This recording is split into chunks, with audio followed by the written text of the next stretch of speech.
আজ এই চা বাগান বন্ধ হয়ে যাচ্ছে, কাল নতুন চা বাগান খুলছে। চা শ্রমিকদের ভরসার জায়গা একটাই, যে যখন আর খাটতে পারবেন না তখন তো পেনশনটুকু পাবেন, প্রভিডেন্ট ফান্ডটুকু তো রয়েছে। তো সেই পেনশন প্রভিডেন্ট ফান্ডও হাওয়া করে দেওয়া হচ্ছে। ধরণীপুর চা বাগানের বেশ কিছু শ্রমিকের এটাই অভিযোগ। কিভাবে হাওয়া হয়ে যাচ্ছে আর কোনোভাবে এই অভিযোগ দায়ের করার পর এখনো পর্যন্ত কোনো ব্যবস্থা হয়েছে জানবো। রকি রয়েছে আমার সঙ্গে। রকি, অতনু, তোমাকে বলে রাখতে চাইবো, ডুয়ার্সের বিভিন্ন চা বাগানে কিন্তু পিএফ সমস্যা নিয়ে জর্জরিত। কোথাও পিএফ জমা পড়ছে না, তো সঠিকভাবে বেতন পাচ্ছে না। যেই সব বাগানগুলিতে পিএফ জমা পড়ছে সেখানেও কিন্তু দালাল চক্রের হদিশ মিলছে।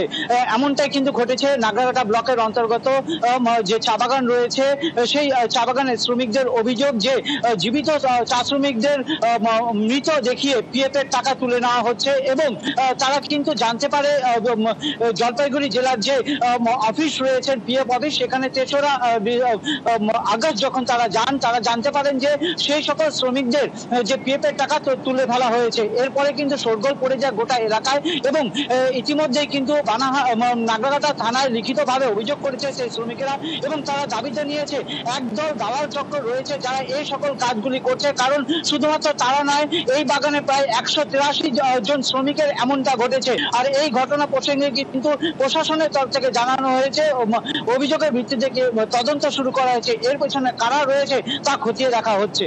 অতনু, ধন্যবাদ। नगरकाटा थाना में हम लोग आए हैं एफआईआर करने के लिए। एफआईआर कर चुके हैं और हम लोग बीते दिनों में जैसे कि न्यूज़ के माध्यम से हम लोग बताए भी थे कि धरणीपुर में 184 लोगों का डेथ सर्टिफिकेट बना के उनका पीएफ और ईडीएलआई का पैसा निकाल लिया गया बोल के।